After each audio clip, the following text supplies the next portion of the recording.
एक बार फिर से आप लोगों का फेस क्लास में स्वागत है। और हम लोग इस क्लास में देखेंगे मैग्नीफिकेशन। हम लोग पढ़ रहे थे मैग्नीफिकेशन में दो टॉपिक देखे थे, एक लीनियर मैग्नीफिकेशन, एक लॉन्गिट्यूडनल मैग्नीफिकेशन। लीनियर मैग्नीफिकेशन हम कॉनकेव मिरर के लिए आप लोगों को बता दिए थे। अब हम लोग लॉन्गिट्यूडनल मैग्नीफिकेशन भी देख चुके थे कैसे कैलकुलेट करते हैं, लेकिन हम लोग उसमें एक फार्मूला देखेंगे, उसके तहत हम लोग कैसे कैलकुलेट करेंगे इस बात पर हम लोग चर्चा करेंगे। देखते हैं कॉनकेव मिरर आपका ये रहा छोटा सा। एक हम क्वेश्चन ले लेंगे, हमें बात थोड़ा जल्दी समझ में आएगी। आपका पोल रहा और यहाँ पर आपका मान लेते हैं इसकी फोकस दूरी रही 30 सेंटीमीटर। कितनी रही आपकी? 30 सेंटीमीटर। और ये बस्ट जो रखी रही मान लेते हैं यहाँ से डिस्टेंस बस्ट की जो रही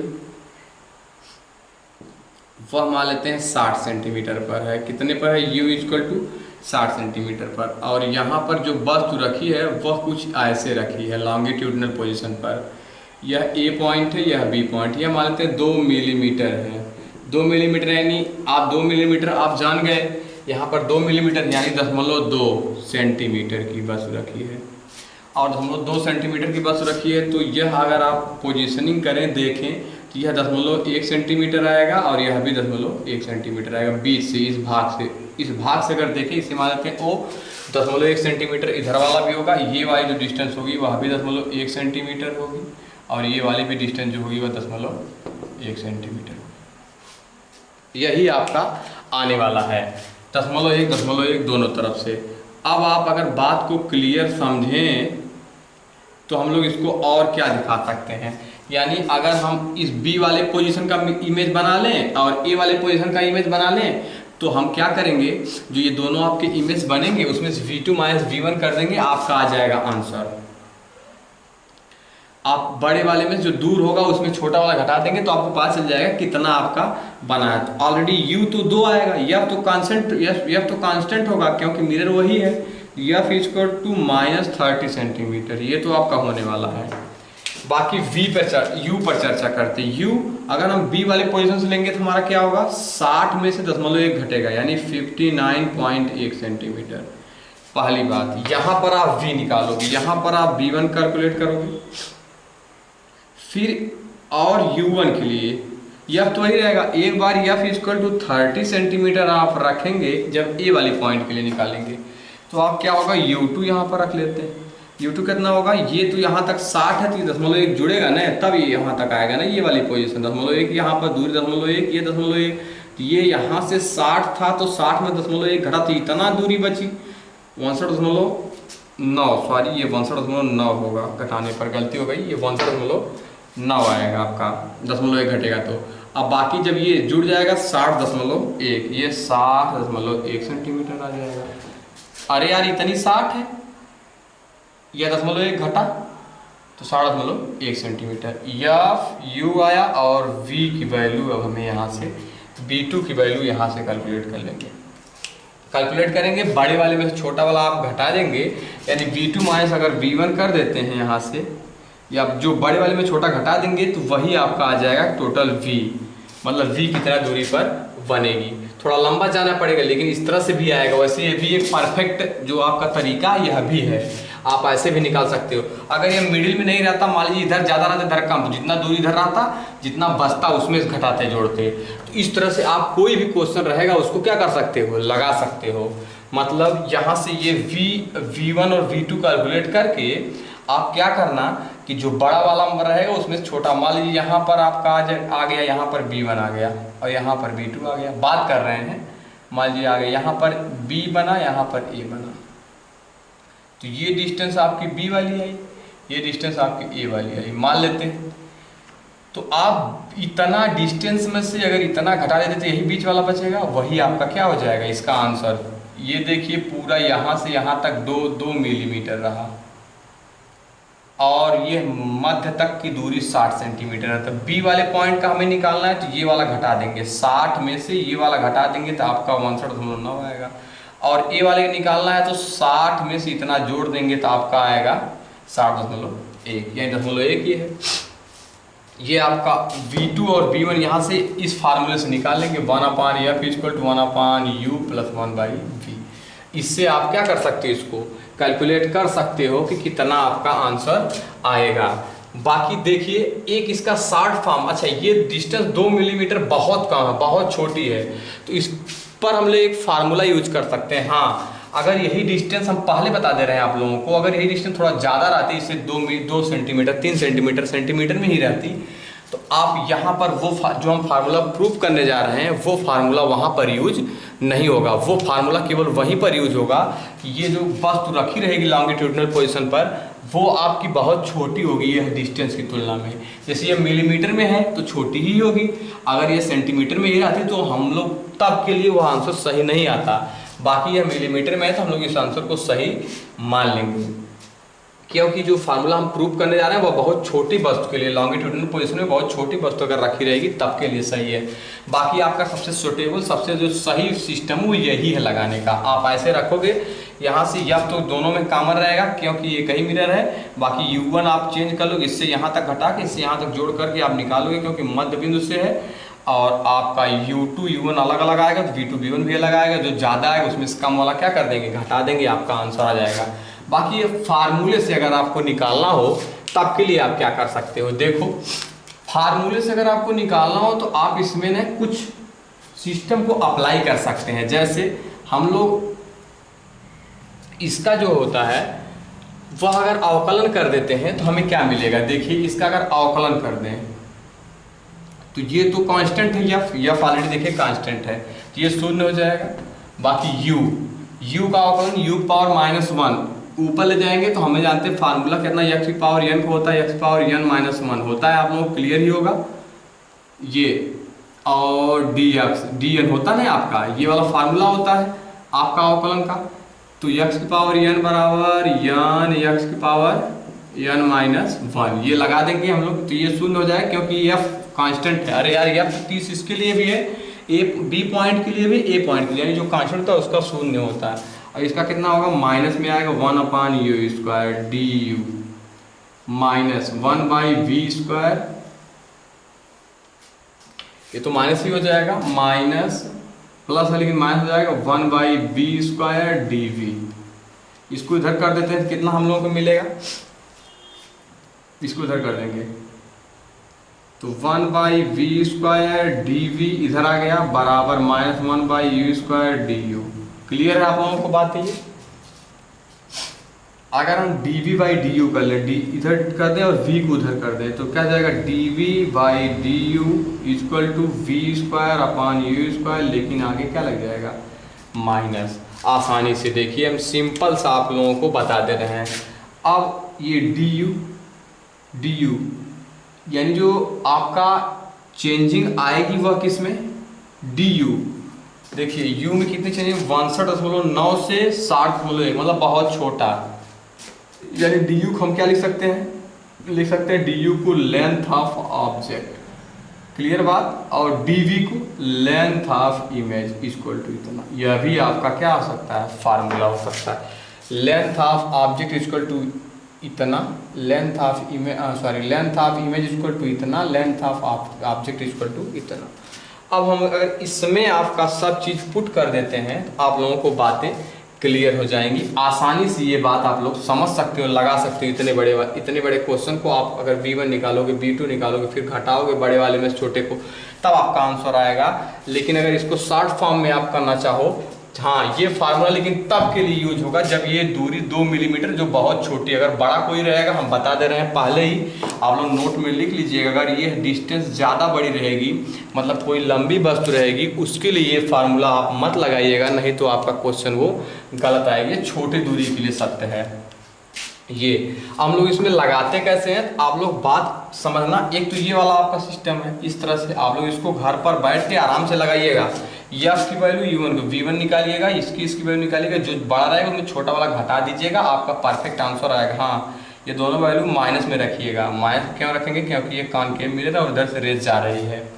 ये दोनों वैल्यू माइनस में, आप v1 v2 बड़े वाले में घटाइएगा, आपका आंसर आएगा। देखिए जितना आप इस तरह से आंसर लाएंगे उतना आप इस फार्मूले पर रख करके आंसर ला रहे हैं। देखिए आप लोग कैसे, तो देखते हैं, इसको हम हटाते हैं। आप लोग इसको नोट कर लेंगे और लगाएंगे। हटा दें, हटा दे रहे हैं। आप लोग इसको नोट करके लगाएंगे। देखिए तो हमें सबसे पहले जो यफ की वैल्यू है वह -30 सेंटीमीटर और यू की वैल्यू हम यह वाला लगा रहे हैं, यू की वैल्यू सब टोटल रख के मतलब आपका 60 सेंटीमीटर रख के निकाल लेते हैं। 60 सेंटीमीटर यह भी आपका माइनस में ही होगा।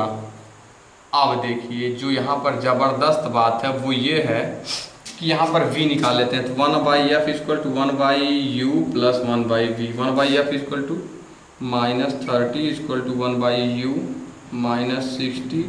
अब आप लोग कहेंगे यहाँ पर ये दोनों ये आपका जो घटाने जोड़ने पर वो नहीं निकालेंगे, आप डायरेक्ट इसमें 60 रख देंगे, आपका काम चल जाएगा, हो जाएगा। जब ये वैल्यू जब ये डिस्टेंस बहुत छोटी रहेगी, हम तब के लिए बात बता रहे हैं। तो आप यहाँ पर क्या कर सकते हो, 1/b इक्वल टू इसको इधर लाओगे तो 1/-30 plus 1/60, 1/b equal to -60 plus 30 upon 6 त्रिक 1800 हो जाएगा आपका। ये 60 में से 30 गया तो -30 अपान 1800 कैंसिल आउट, 3 6 18 60, यानी b equal to -60 centimetre. v equal to आपका कितना आया, -60 सेंटीमीटर, यानी इसी पर जो होगा वह आप जो वस्तु होगी उसका इमेज फॉर्म होगा, उसी पर बनेगा। आप लोग उस तरह से भी कैलकुलेट करेंगे तो आपका कितना आएगा वैल्यू, वही आएगा। ये आपका v आया, कितना आया, v आया। अब आप v यहाँ पर निकाल लिए। अब हमें यह यम निकालना अगर हो तो यम इक्वल टू क्या होता है, यल आई अपान यल लो इक्वल टू ये db अपान du, और ये रख देते हैं -v स्क्वायर। v स्क्वायर आपका कितना आ जाएगा, v स्क्वायर अभी है ये 60 का स्क्वायर, यानी माइनस तो हट जाएगा आपका, यहाँ आगे माइनस रहेगा, माइनस बाहर लिख लेते हैं। ये 60 का स्क्वायर बटे u स्क्वायर कितना आपका है, वह अभी 60 ही रखे हैं, यानी 60 का स्क्वायर। तो आप इसको क्या कर सकते हैं, सॉल्व कर सकते हैं, यानी यम इक्वल टू कितना आएगा, -1 आपका आंसर आ जाएगा। यम इक्वल टू कितना आएगा, -1। सिंपल से जो ये फार्मूला आपको प्रूव किया गया कैसे निकालें, उस तरह से अगर रख करके आप इसका आंसर लगाओगे, आपको क्लियर एकदम पूरी तरह से ये आंसर सही आएगा। बाकी जो हम यहाँ पर लिखे थे पहले, उस तरह से लगाना, उतना ही आंसर आना चाहिए।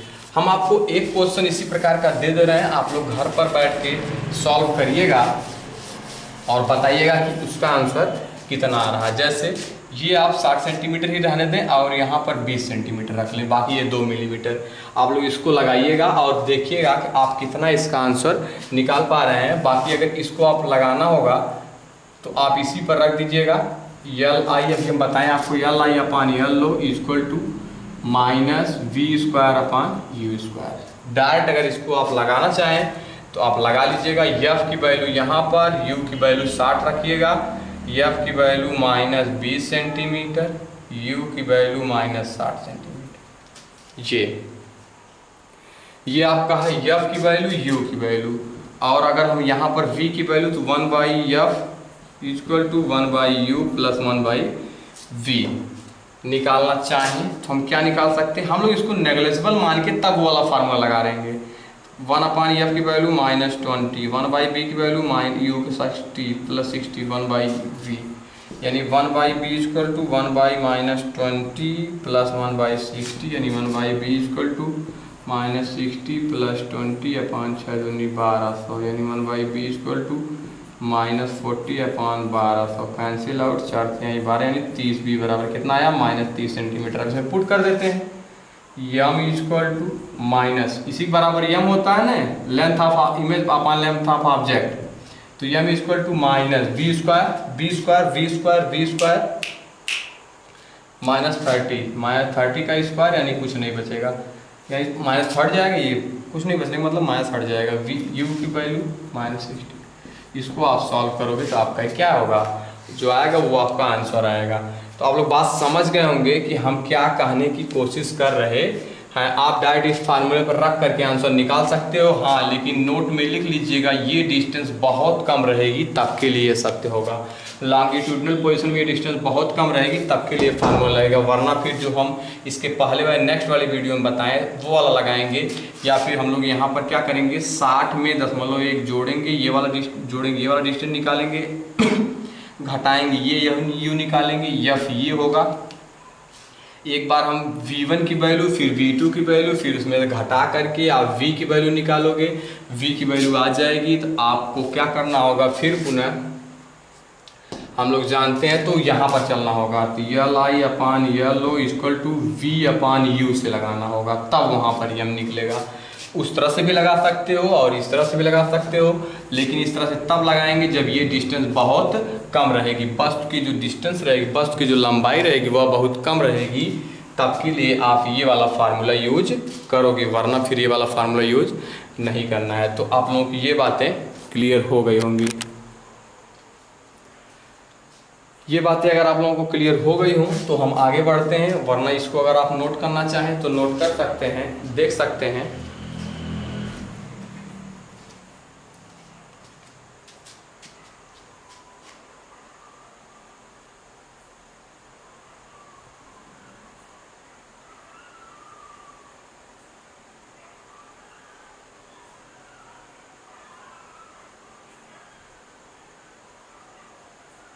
अगली बात पर चलते हैं, अगली बात देखते हैं। अगर हम कॉन्वेक्स मिरर में, किसमें, अगर हम कॉन्वेक्स मिरर में, अगर हम कॉन्वेक्स मिरर में निकालें तो, अगर हम कॉन्वेक्स मिरर में मैग्नीफिकेशन कैलकुलेट करें तो हम क्या पाएंगे, देखिए, देखते हैं किसमें, कॉन्वेक्स मिरर, मिरर में अगर हम लोग यम कैलकुलेट करें तो देखिए, मान लेते हैं ये आपका कॉन्वेक्स मिरर है, कौन मिरर है आपका, और यहाँ पर ये प्रिंसिपल एक्सिस है, यहाँ पर पोल होगा, फोकस बोले तो यहाँ पर सेंटर। हम लोगों को यम कैलकुलेट करना है, यानी मैग्नीफिकेशन और लीनियर मैग्नीफिकेशन हम लोग देखते हैं। तो क्या होगा, हमारा जो ऑब्जेक्ट होगा, मान लेते हैं यहाँ पर रखा है, तो एक रेज जाएगी ऐसा, ए बी ऑब्जेक्ट रखा है, ध्यान से सभी लोग देखिएगा, बहुत ईजी है, कुछ नहीं करना है, ये क्लास 10th का है। जाएगी ऐसा, पैरेलल जाएगी तो क्या हो जाएगा, इधर चले जाएगी, लेकिन आपकी जाती हुई कहाँ से प्रतीत होगी, यहाँ से। दूसरी अगर हम पोल से ले जाएं तो परावर्तन होगा ऐसा, पोल यहाँ पर है, ये थीटा, यह भी थीटा, पोल ये आपका इधर चला गया। अगर हम इसको पीछे बढ़ाएं तो यहाँ पर मिलेगा कुछ है, और अगर हम यहाँ से ले जाएं, यहाँ से सॉरी, तो ये रिटर्न होगा, क्योंकि सेंटर से जाने वाला ये है, सेंटर जाने वाली रेस क्या हो जाती है, रिटर्न हो जाती है। तो आपकी तीनों रे यहीं पर मिली, अगर हम तीनों रे यहीं पर मिलाएं तो हम लोग इसमें ढूंढ देते हैं, ये ए बी है तो इसका जो इमेज बना ए डैश बी डैश बना। हम आपको बता चुके हैं इमेज कैसे बनाते हैं, इमेज आप लोग बनना क्लियर हो गया होगा कैसे हम लोग इमेज बनाते हैं। तो यहाँ पर पोल है पी, ये आपका पी है, देखते हैं हम लोग इसमें ट्रायंगल ढूंढते हैं, तो हमारे सामने ये मिल रहा होगा, हम बना दे रहे हैं उसको बाहर, यहाँ पर पी, यहाँ पर ए, यहाँ पर बी, यह, और एक हम और बना देते हैं, आपका यह होगा छोटा वाला ए डैश बी डैश और यहाँ पर पी, क्या देख लीजिए, यानी आपका यह और यह, समझ गए होंगे आप लोग। ये दोनों सिमिलर अगर हैं, सिमिलर अगर हैं, सिमिलर अगर नहीं है तो सिमिलर हैं ही, यह और आपका ये छोटा वाला, ये अगर सिमिलर हैं तो आप लोग इसको क्या कर सकते हो, ये भुजा अपान ये भुजा और ये भुजा अपान ये। अच्छा, यहाँ से यहाँ तक ये क्या होगा, ये होगा v, यहाँ से यहाँ ये क्या होगा आपका u, और ये आपकी दोनों ऑब्जेक्ट होंगी, ऑब्जेक्ट और मिरर होगा। तो हम जानते हैं सिमिलर होगा तो ये अपान ये, यानी A B upon A dash B dash, और उसी प्रकार B P upon B dash या P B upon P B dash लिख सकते हैं, यानी यह अपान यह और यह अपान यह। सिंपल सी बात, A B upon A dash B dash equal to B P या P B upon P B dash हो जाएगा। अब A B length of object, A B आपका क्या होगा, लेंथ ऑफ ऑब्जेक्ट क्या होने वाला है, लेंथ ऑफ ऑब्जेक्ट यानी यल ओ अपान लेंथ ऑफ इमेज यानी यल आई। दोनों ऊपर की तरफ है पॉजिटिव रखेंगे। ऊपर का हम आपको बता चुके हैं, ऊपर वाली डिस्टेंस क्या होती है पॉजिटिव, नीचे वाली डिस्टेंस क्या होती है नेगेटिव, तो पॉजिटिव रख लिए। बाकी पी बी यहाँ पर यू इधर तरफ रे इधर जा रही है तो ये निगेटिव आएगा minus u upon P B dash इधर है, इधर रेस जा रही है यानी इधर वाली डिस्टेंस क्या होने वाली पॉजिटिव, इधर वाली क्या होने वाली नेगेटिव, तो इधर वाली minus v plus v sorry इधर वाली प्लस वी। और हम जानते हैं यल ये आपका है, हम लोग इसको क्या कर देते हैं ऐसे भी लिख सकते हैं L I upon L O equal to B by minus B by U. यह भी आपका क्या होगा, इसको ऐसे भी लिख सकते हैं। अगर हम ऐसे लिख लेते हैं तो हम ही जानते हैं कि M equal to L I upon L O equal to minus B by U. ये बात, ये आपका आया मैग्निफिकेशन, लीनियर मैग्निफिकेशन भी, इसका भी कॉन्वेक्स मिरर के इक्वल ही आता है, लेकिन हम लोग कैलकुलेट कैसे करते हैं इस प्रकार कैलकुलेट करते हैं। तो आप लोगों को बातें क्लियर हो गई होंगी कि हम लोग कॉन्वेक्स मिरर में भी लीनियर मैग्निफिकेशन जो होता है वह इसी प्रकार प्रूव करते हैं। एक बार हम फिर से फिगर बना दे रहे हैं, किस प्रकार से फिगर बनता है आप लोग फिर से एक बार देख लीजिए। फिगर इंपॉर्टेंट है, अगर आप लोग फिगर बनाना जान जाते हैं तो आप लोगों को ये बातें आसानी से क्लियर रहेंगी। ये आपका पोल है, यहाँ पर कोई ऑब्जेक्ट रखा है, यहाँ पर गई पैरेलल। अगर हम ये ना ले जाएं, चाहेंगे तो ये नहीं ले जाएंगे, तो यहाँ से एक तो जाएगी पोल से, यहाँ डाइवर्स यहाँ पर आपकी परावर्तित होगी, यह थीटा तो यह भी थीटा, तो इसको हम अगर पीछे बढ़ाते तो ऐसे जाती है। अगली बात, अगर हम सेंटर से लेके चले जाएं डायरेक्ट जाएगी तो यहाँ परावर्तित हो जाएगी उसी मार्ग में, सेंटर जाने वाली उसी मार्ग में क्या हो जाती हैं परावर्तित। लेकिन अगर हम इसको पीछे बढ़ाते हैं तो यहाँ पर आपका सी होगा, यह ए बी, यह ए डैश और बी डैश। ये केवल आप बना सकते हो सिंपल सा, क्योंकि हमें दो ही एंगल लेना ही है, ट्रायंगल दो ही लेना है। आप ये वाला ए बी पी, यह वाला और यह वाला समरूप दिखा देते हैं, समरूप हैं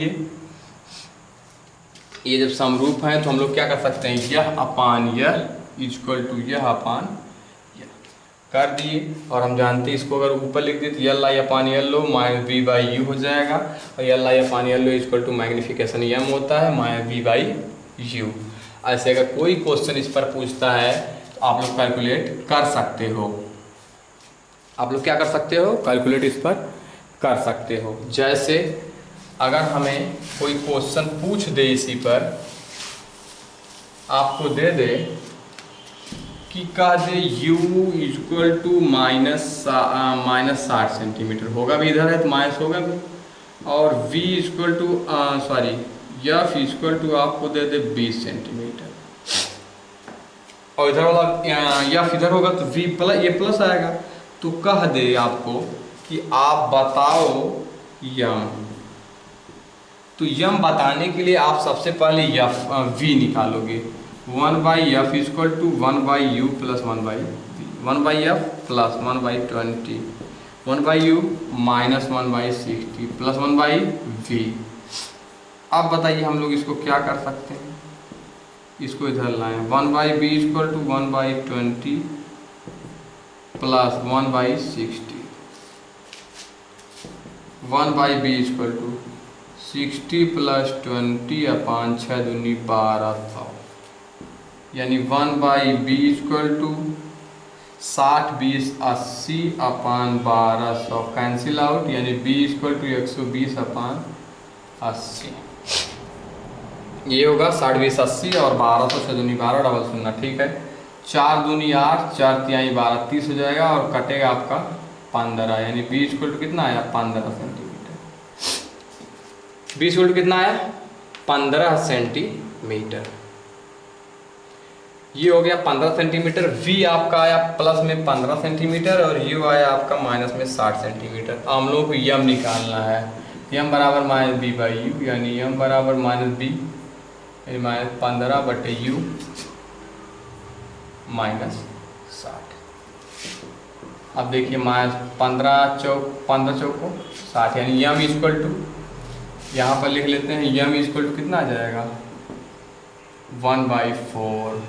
अब बताइए ये पॉजिटिव आ रहा है, आप देखिए यम की वैल्यू पॉजिटिव है, इसका मतलब ये है कि दोनों सीधे होंगे। देखिए ये सीधे हैं कि नहीं, ऑब्जेक्ट भी ऐसे रखा और इमेज भी कैसे फॉर्म हो रहा है, जिस प्रकार से ऑब्जेक्ट रखा उसी प्रकार से उसी दिशा में।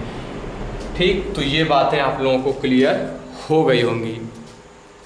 यहाँ तक बातें अगर आप लोगों को क्लियर हो गई होंगी तो हम लोग अगले क्लास में जो होगा वो आगे बढ़ेंगे और हम लोग देखेंगे स्फीयरिकल मिरर में हम लोग ऑब्जेक्ट को और मिरर को और ऑब्जेक्ट और मिरर में वेलोसिटी दे करके, वेग दे करके हम लोग देखेंगे कि इमेज में जो होगा वो उसका वेग क्या होगा। जैसे हम लोग प्लेन मिरर में देखे थे उसी प्रकार हम लोग स्फेरिकल मिरर में भी देखेंगे। अगले वीडियो में देखेंगे वो जो होगा स्फेरिकल मिरर में कैसे होगा। प्लेन मिरर हम लोग देख चुके हैं पीछे, आप लोग प्लेन मिरर वाला वीडियो अगर देख लेंगे, ये वाला इसके बाद स्फेरिकल मिरर वाला देखेंगे कॉन्केव और कॉन्वेक्स वाला, तो आप लोगों को ज़्यादा बातें समझ में आएंगी। इस क्लास में इतना ही। सभी लोग कमेंट करके अवश्य बताया करें आप लोगों को बातें समझ में आती हैं कि नहीं समझ में आती हैं। अगर आप लोग बताएंगे कि हाँ में बातें समझ में आती हैं तो हम और ज़्यादा कोशिश करेंगे आप लोगों को अच्छा बताने की। और अगर आप लोग ये बताते हैं कि थोड़ा कम बातें समझ में आएंगी तो हम और ज़्यादा मेहनत करेंगे, बहुत ज़्यादा मेहनत करेंगे आप लोगों को सब बातें समझ में आएँ। और आप लोग बताया करें, ऐसी बात नहीं होती है कि हम बहुत तेज़ बता देते हैं आप लोग समझ नहीं पाते। आप लोग सब बातें क्लियर कर दिया करें कमेंट में, हाँ हम बहुत तेज़ पढ़ाते हैं और इससे स्लो पढ़ाना चाहिए या फिर इससे तेज़ पढ़ाना चाहिए। आप लोग ये बातें कमेंट में इस क्लास को देखने के बाद अवश्य क्लियर करिएगा। इस क्लास में इतना ही, तब तक के लिए सबको बहुत बहुत धन्यवाद।